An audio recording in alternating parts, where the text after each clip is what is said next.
जय श्री राम दोस्तों, वॉक पे चर्चा में आपका स्वागत। अब लगभग तय है कि 400 पार करके मोदी जी अपनी सरकार बनाने वाले हैं, तो हम लोगों को फिर से जुड़ जाना है अपने mission build back better Bharat के लिए। बिल्ड बैक बेटर भारत के लिए अच्छे सुझाव, अच्छे आइडियाज़ या अच्छे बुरे छोड़ दिए सुझाव और आइडियाज़ देना हम सब भारतीयों का फ़र्ज़ है। उसी श्रृंखला में मैं आज रिजर्वेशन को लेकर कुछ बातचीत करना चाहता हूँ।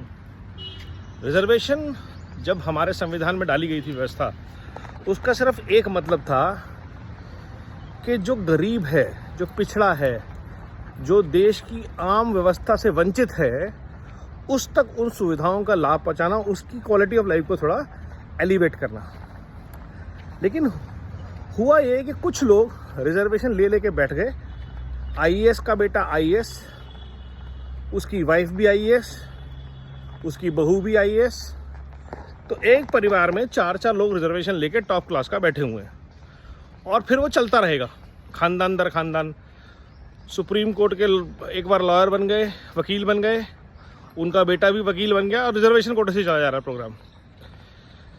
तो कहीं ना कहीं हमें इस व्यवस्था को बदलना पड़ेगा कि देश में जब तक हर व्यक्ति को रिजर्वेशन का बेनिफिट ना मिल जाए जो डिजर्व करता है, हर कोई एससी, एसटी, ओबीसी, तब तक किसी दूसरे परिवार का नंबर नहीं आना चाहिए। तो एक राशन कार्ड या एक घर में रजिस्टर्ड अगर कोई परिवार है, उसमें कोई दूसरे व्यक्ति को रिजर्वेशन का बेनिफिट नहीं मिलना चाहिए। यही एक तरीका है जिससे रिजर्वेशन का बेनिफिट ज़्यादा से ज़्यादा लोगों तक पहुंचेगा और ज़्यादा से ज़्यादा लोगों की क्वालिटी ऑफ लाइफ एलिवेट होगी। उनके पास सरकारी जॉब्स होंगी, एजुकेशन होगी।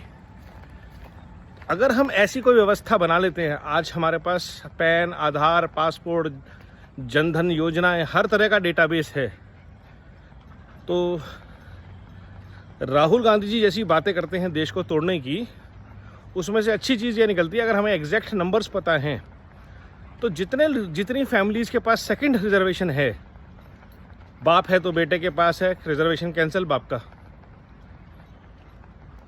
रिटायर कर दीजिए, बेनिफिट हो गया। तो ऐसी कुछ व्यवस्था में आमूलचूल परिवर्तन की ज़रूरत है जिससे कि देश की जो आर्थिक स्थिति है, गरीब का उन्मूलन है, वो नए सिरे से हो सके। जब तक रिजर्वेशन कोटा एक ग्रुप, एक वर्ग घेर के बैठा रहेगा, तब तक इस देश में गरीबी का उद्धार, गरीबों का उद्धार, गरीबी का उन्मूलन नहीं हो सकता। लोग पिछड़े रहेंगे। और दूसरी व्यवस्था जो हमें करनी है, ये रिजर्वेशन सिर्फ उन्हीं लोगों के लिए होना चाहिए जिनके 2 बच्चे रहेंगे। जैसे ही आपके 2 से ज़्यादा बच्चे हुए या 1 से ज़्यादा पत्नी हुई, तो आपसे रिजर्वेशन के सारे बेनिफिट्स छीन लिए जाएंगे। ना रिजर्वेशन कोटा, ना सरकारी स्कूल में बच्चों की पढ़ाई, ना कोई भी अन्य राशन मिलने वाला हो। चाहे एमपी एमएलए हैं तो उनके सारे बेनिफिट्स ख़त्म हो जाने चाहिए। इस तरह से हम देश की आबादी को भी एक सकारात्मक रूप दे पाएंगे। स्किल बेस्ड एजुकेशन हो जाएगी, मेरिटोक्रेसी को रिवॉर्ड मिलना शुरू हो जाएगा।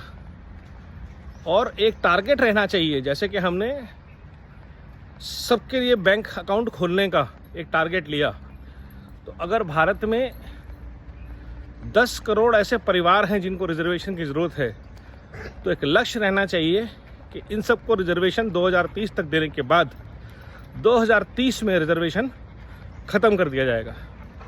किसी भी परिवार में सेकंड लेवल पर रिजर्वेशन नहीं दिया जाएगा। अगर आप एक रिजर्वेशन के बाद अपनी लाइफ बेटर नहीं कर पा रहे हैं, तो शायद आप उस रिजर्वेशन के हकदार नहीं थे। मौका सबको मिलना चाहिए। एक और परिवर्तन जो सरकार कर सकती है, जो गरीब पिछड़े बच्चे हैं जिन घरों से आते हैं, और इनफैक्ट सबके लिए, उनके लिए ही क्यों, अच्छी क्वालिटी ऑफ एजुकेशन फ्री कर देनी चाहिए। सर्वोदय स्कूल, सेंट्रल स्कूल जैसी व्यवस्थाएं पूरे देश में होनी चाहिए। क्यों सिर्फ केंद्र सरकार में काम करने वाले कर्मचारियों के लिए अच्छे सेंट्रल स्कूल बने और बाकियों के लिए नहीं? वैसी व्यवस्था हो। क्यों नोएडा जैसे एग्जाम्पल है, एक नोएडा जैसे बड़े क्षेत्र में एक कोई सरकारी यूनिवर्सिटी नहीं है ढंग की। प्राइवेट यूनिवर्सिटियाँ भर भर के हैं, एमआईटी है, शारदा है, और बहुत सारी यूनिवर्सिटीज़ हैं, गलगोटिया और नाम लेते जाइए, बहुत सारी हैं। लेकिन एक सरकारी यूनिवर्सिटी जाके है गौतम बुद्ध नगर यूनिवर्सिटी ग्रेटर नोएडा में। कोई अच्छा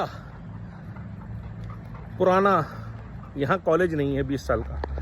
तो अगर पिछले 20-25 साल में अच्छे गवर्नमेंट कॉलेजेस नहीं बना पाई सरकार, तो ये किसका कसूर था? तो education system, health care system, ये सारा रिजर्वेशन और पॉपुलेशन, इन चारों सिस्टम को जब आप जोड़ के एक इकाई के रूप में, जैसा हमने डिजिटल पेमेंट इंफ्रास्ट्रक्चर में किया, कुछ अगर सरकार बना पाए, तो भारत की जो नई ट्रांसफॉर्मेशन है वो बहुत ही फोकस्ड होगी। हमारी पॉपुलेशन अगर कंट्रोल हो जाती है, अगले 10 साल में कुछ स्लो डाउन आ जाती है, तो भारत को मिलने वाले बेनिफिट्स, रिसोर्सेज की ऑप्टिमाइजेशन बहुत अच्छी होगी। और आई थिंक अब समय आ गया है कि जब मोदी जी वापस आएँ तो ऐसे विचारों पर काम हो। अगर आपको ये विचार अच्छे लगे तो इसको कमेंट कीजिए, आगे शेयर कीजिए, ज़्यादा से लोगों तक पहुंचाइए, इस पर चर्चा कीजिए। वंदे मातरम, जय हिंद, नमो भारत।